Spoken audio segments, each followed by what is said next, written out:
ఎందుకు అన్ని మంచిగానే చేస్తున్నారు ఏం కదా? చేస్తున్నారండి? ఎందుకు ఏం మీరు డెవలప్మెంట్ చేయాల్సిన అవసరం ఏమున్నది ఇక్కడ? ఏం డెవలప్మెంట్ చేసిండ్రు? ఏం ఉచితంగా బస్సులు ఇస్తున్నారు, ఉచితంగా బస్సు సౌకర్యం ఉన్నది రవాణాకు మహిళలకు. అదేవిధంగా రైతు రుణమాఫీ చేసిరు. మీరు మీ 10 ఏళ్లలో గత 10 ఏళ్లలో ఎప్పుడు చేయని విధంగా వాళ్ళు రుణమాఫీ చేసిరు. మీరు ఇస్తున్నటువంటి రైతు భరోసా వాళ్ళు ఇవ్వబట్టే. ఇంకా ఏం చేయాలి? ఏం ఎక్స్పెక్ట్ చేస్తున్నారు? ఏం రుణమాఫీ చేసిండ్రు? ఎంతమందికి రుణమాఫీ చేసిండ్రు? వాళ్ళు 60 to 80% చేస్తామని చెప్పేసి క్లియర్ గా చెప్తున్నారు. 50% కన్నా తక్కువనే రుణమాఫీ అయింది, ఇంకా 50% మిగిలిపోయినరు. రైతు భరోసా ఇస్తున్నారు. ఇవాళ రైతు భరోసా ఇస్తుండ్రు. 2 ఎకరాల లోపల వాళ్ళకి రైతు భరోసా పడ్డది. గతంలో మేము అందరికి ఇచ్చినాం రైతు భరోసా. ఇవాళ ఓన్లీ 2 acres వాళ్ళకే ఇచ్చిండ్రు. ఇంకా చాలా మందికి రైతు భరోసా ఇవ్వాలి. ఇంకా ఒక ఉచిత బస్సు ఇచ్చిండ్రు.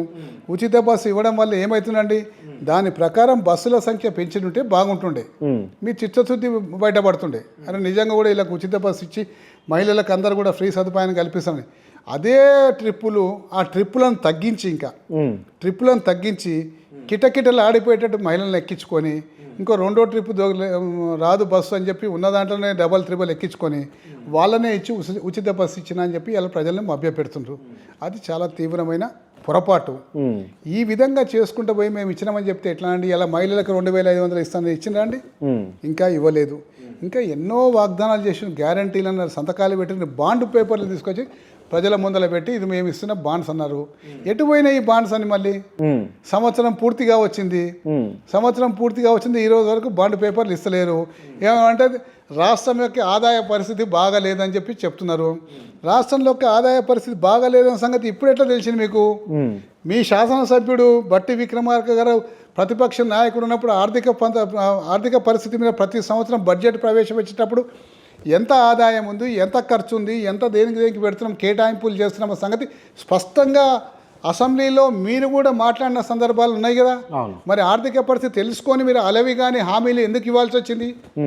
అంటే కేవలం ఓట్ల కోసం దండుకొని అధికారంలోకి రావాలి, దాని తర్వాత ప్రజలకు ఏదైనా చెప్పుకుందాంలే అని చెప్పేసి ఒక ఈజీ గోయింగ్ ఆలోచన చేసింది. కాబట్టి ఇలా ప్రజల్ని మోసం చేశారు. ప్రజలు అంటే నిమ్మలంగానే ఉన్నారు, ప్రజలు హ్యాపీగానే ఫీల్ అవుతా ఉన్నారు. బీఆర్ఎస్ పార్టీ నాయకులే పర్టికులర్గా ఇట్లా కావాలని చెప్పేసి ప్రభుత్వం పైన నిప్పులు చల్లుతున్నారంటే ఇలా ప్రజలు హ్యాపీగా ఉన్నారంటే లోకల్ బాడీ సెలక్షన్ పెట్టమనండి, తెలిసిపోతుంది. సర్వే చేయించుకొని లోకల్ బాడీ ఎలక్షన్స్లో మనకు సీట్లు రావు, లోకల్ బాడీ ఎలక్షన్స్ పెట్టుకుంటే పరువు పోతుంది అని చెప్పేసి అనుకొని లోకల్ బాడీ ఎలక్షన్స్ని ఏదో కారణంతో వాయిదా ఇస్తున్నారు. మీరు హ్యాపీగా ఉన్నారంటే లోకల్ బాడీ ఎలక్షన్స్ పెట్టండి. ఎందుకు లోకల్ బాడీ ఎలక్షన్స్ మొత్తం గులాబీమయం అయిపోతుందా? లోకల్ బాడీ ఎన్నికలలో మొత్తం చూడండి, గులాబీమయం అవుతుందో పెట్టమని చెప్పండి, వాళ్ళని తెలుస్తుంది. అప్పుడు వాళ్ళు ధైర్యం చేయలేక మా పరువు పోతుందని చెప్పి పెట్టకుండా వాయిదా ఇస్తున్నారు. రైట్. ఇప్పుడు ప్రజలు ఎవరి వైపు ఉన్నారండి? మా వైపే ఉన్నారండి. మీ వైపు అంటే? మా వైపు బీఆర్ఎస్ పార్టీ వైపు. మా మాజీ ముఖ్యమంత్రి కేసీఆర్ గారు వెన్నంటే ఉన్నారు. మళ్ళీ రావాలి సార్ కావాలి అంటున్నారా తెలంగాణ? సహజంగా అంటారు. ఎందుకంటే ఎప్పుడైతే వేరే పార్టీ అత్యధిక ఆశ చూపెట్టి ఇవన్నీ చేస్తామంటే, అరే 10 సంవత్సరాలు ఈ పార్టీకి అవకాశం ఇచ్చినాక ఆ పార్టీకి కూడా అవకాశం ఇద్దామని ఒక అవకాశం ఇచ్చిండ్రు. కానీ ఇచ్చినాక ఇప్పుడు 1 సంవత్సరం తర్వాత వాళ్ళు మేము మోసపోయినాము, కేసీఆర్ గారు బ్రహ్మాండంగా చేసిండ్రు, అనవసరంగా మేము మోసపోయినాము అని చెప్పేసి అలా వాళ్ళు రియలైజ్ అవుతుంది, వాళ్ళకి అర్థమవుతుంది. ఇలా పంట పొలాలకు నీళ్ళు లేక ఎండిన పొలాల మధ్యలో ఇలా బర్రెలు గొర్రెలు మేత మేస్తున్నాయండి.